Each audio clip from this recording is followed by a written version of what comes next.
Title: I woke up with a terrible headache and tied to the bed. But then my cheating wife walked in and said, "Well, bastard, you're awake. My affair partner will be here soon, and I'm going to make love to him. I want to cause you maximum pain." But when she left, my combat experience allowed me to untie the ropes and begin my ruthless revenge. Chapter 1. The Awakening. Pain.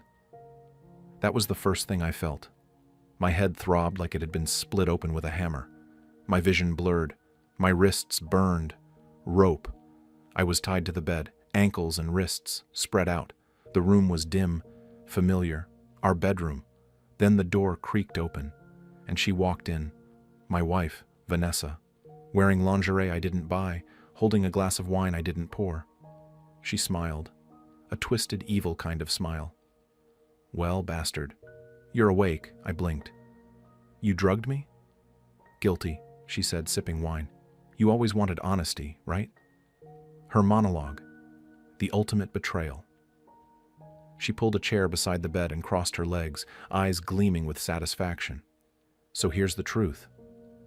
I've been cheating for months with your old buddy, Travis.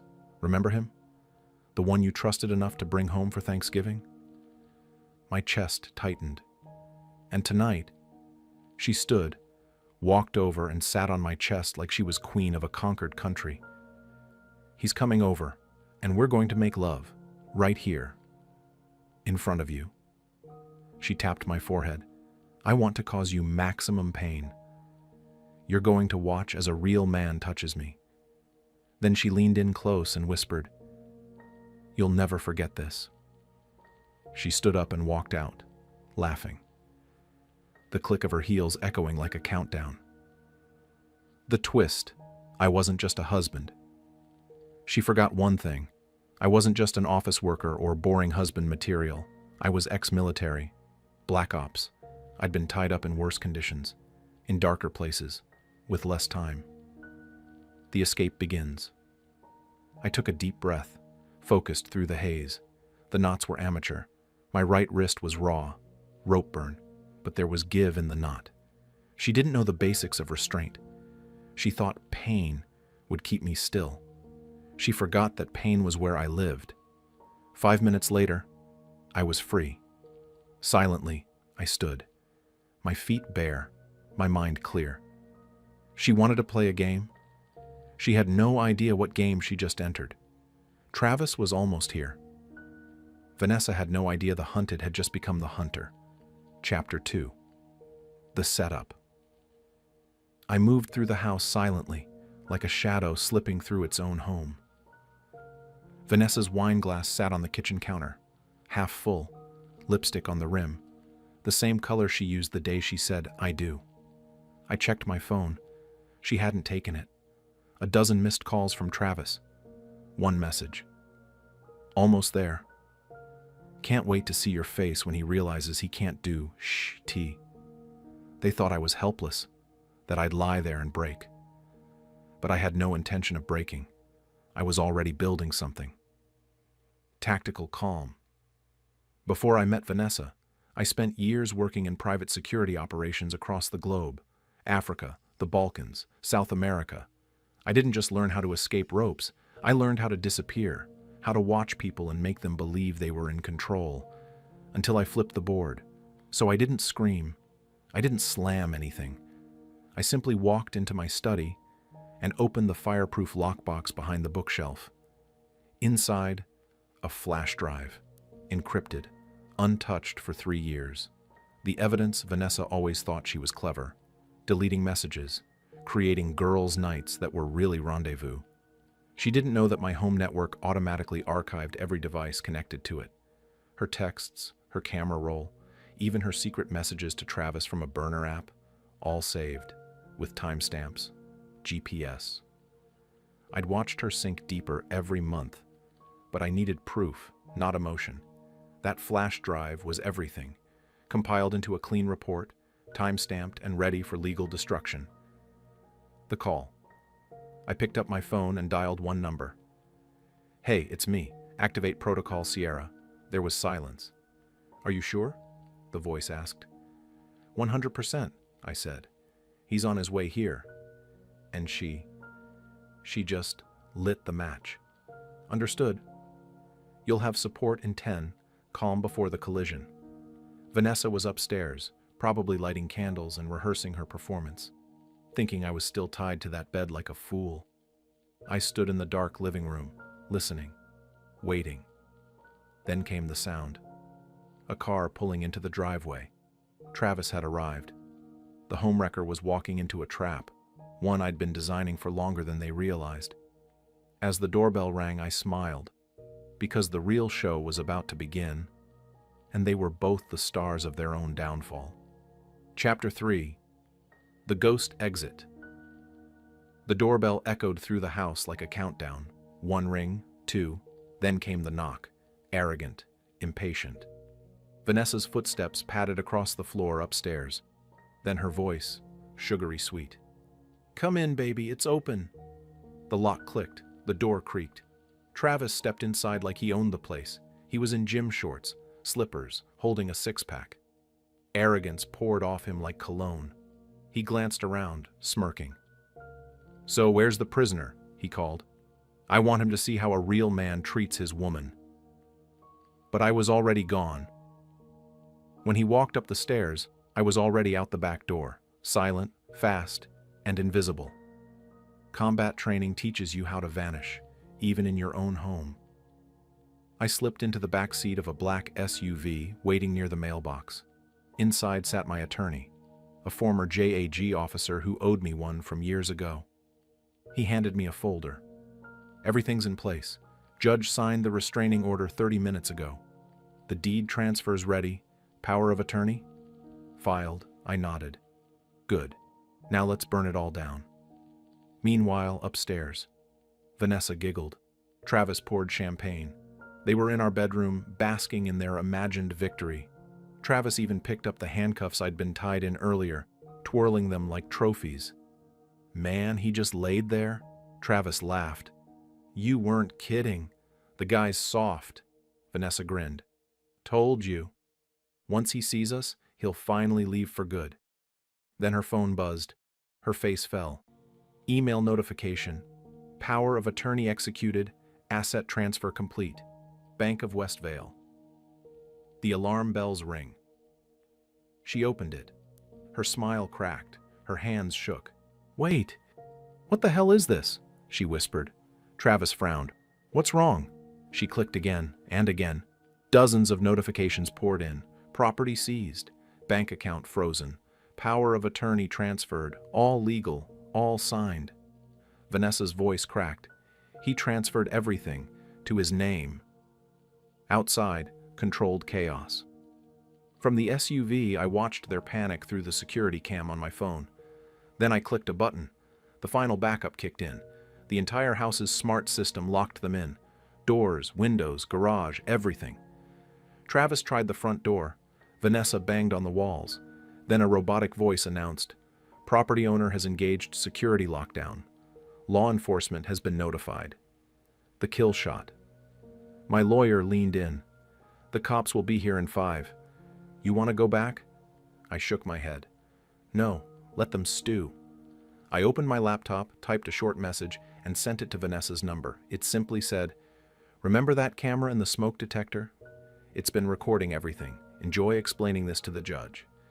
As they realized just how deep the trap went, I sat back and watched the show begin. Chapter 4. Public Execution. The courthouse lobby buzzed with whispers. Even the security guards kept glancing toward the glass doors, waiting for him, the man everyone thought was humiliated, broken, and betrayed. Instead, I walked in wearing the one suit Vanessa had always hated. Her reason? "You look too powerful in that." Exactly the energy I wanted today. She walked in wearing white again. Vanessa entered with Travis clinging behind her like a nervous puppy. She still dressed like a queen, confident, smug, untouchable, but the color drained from her face the moment she saw who was waiting beside me. The judge, my former commander, a decorated federal prosecutor. The woman who owed me her life during a mission gone wrong in Kandahar. and who now stood beside me, briefcase in hand, smirking like a lioness. Vanessa blinked. "You brought her?" "I didn't bring her," I replied. "She volunteered." In court. The judge opened the hearing with a dry voice. Case 481B, Vanessa Holt versus Daniel Holt, contesting divorce terms, claims of abuse, and asset fraud. Vanessa's lawyer stood. "Your Honor, my client was subjected to extreme..."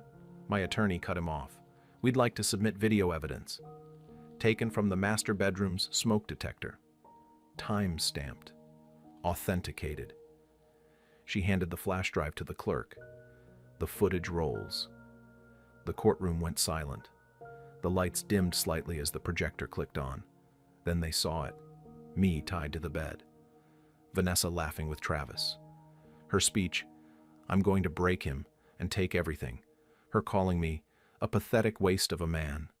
Travis toasting, "Here's to taking the house and the car." The judge leaned back. "Mrs. Holt, care to explain?" Legal carpet bombs. The next hour was a slaughter. My attorney introduced power of attorney documents showing Vanessa voluntarily signed away all rights, bank logs of her transferring funds to Travis's failing business, security footage showing Travis stealing my watch collection, and finally, a psychological evaluation of Vanessa, confirming narcissistic behavior, emotional manipulation, and controlling tendencies. Travis tried to object. He was not a party in the marriage. "You're listed as her financial dependent," the judge snapped. "You are now." Judgment Day. The verdict came faster than anyone expected. Divorce granted in my favor. Full custody of all assets returned to me. Vanessa fined for perjury and fraud. Travis ordered to repay $180,000 in stolen property. Then the judge added, "I strongly recommend that both defendants seek mental health counseling. And next time you try to destroy someone, make sure they haven't built the system you're trying to rig." Outside the courthouse, Vanessa crumbled on the steps. "You ruined me," she hissed. I paused. "No. You did that all by yourself. I just made sure the world saw it." But the final blow hadn't landed yet. That would come tomorrow, at Travis's company gala, with 500 people watching. Chapter 5. The Quiet Victory. The ballroom shimmered with chandeliers and champagne. This was Travis's company gala, the one where he and Vanessa planned to announce their engagement and boast about the clean slate they had after taking everything from me. They didn't know I had rewritten that slate in permanent ink. The final stage. I arrived late, intentionally. Everyone was already in tuxedos and gowns. Camera crews stood ready. A massive LED backdrop read, "Introducing our new CEO, Travis North." He stood at the podium, smirking, Vanessa beside him in a silver dress that caught every light in the room. "We've been through challenges," Travis said, his voice theatrical. "But what matters is rising from the ashes." Vanessa giggled, "And leaving old baggage in the fire." The crowd chuckled. "Before you continue..." A new slide clicked onto the screen, but I hadn't pressed anything. And neither had the AV tech, because I'd hired him. The screen now showed one line. "Company acquisition finalized today at 3:42 p.m. Gasps. Travis turned pale. "What is this?" I stepped into the spotlight. Suit sharp. Calm. "Oh, I forgot to tell you. I bought your company this afternoon." The boardroom coo. The guests murmured in disbelief. I held up a legal folder. Inside, acquisition papers. Signatures from 3 board members Travis thought were loyal to him. But they had jumped ship weeks ago when I quietly acquired controlling interest through shell firms. "You built your business on stolen money, and now I own the pieces." "You're bluffing!" Vanessa shouted. I turned to the crowd. "Would the real CEO please stand?" From the back, my lawyer, the same decorated prosecutor from the divorce trial, raised a champagne glass. A familiar scene. Reversed security guards approached Travis and Vanessa. "Mr. North, Miss Holt, you're being escorted out for attempting to access restricted executive areas." "But this is my event!" Travis cried. "Not anymore," I said. Remember when I was tied to a bed and you toasted to my downfall? I'm just returning the favor. Vanessa broke.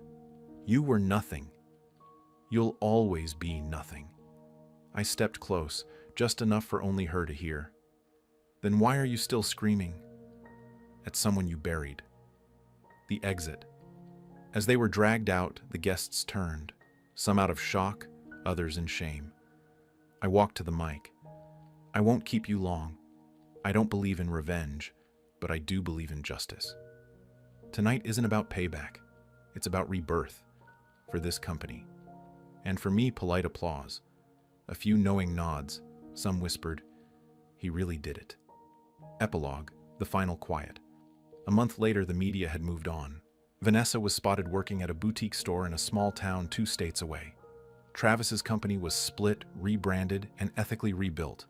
As for me, I donated a portion of my restored wealth to a nonprofit for veterans with PTSD in honor of the silent scars that once made me feel broken. I was no longer angry, just free. Final line. They tried to erase me, but I turned the blank page into my greatest chapter. Was this revenge perfectly justified, or should the storm have raged harder? Drop your verdict below. I read every single one. Hit like if you crave justice, and share this story with someone who needs its fire. Subscribe to Lauren's story, because here, betrayals don't sleep. They hunt their owners. Every shadow hides a reckoning, every mask breaks, and every betrayal is answered. Stay sharp, stay unbroken, stay tuned.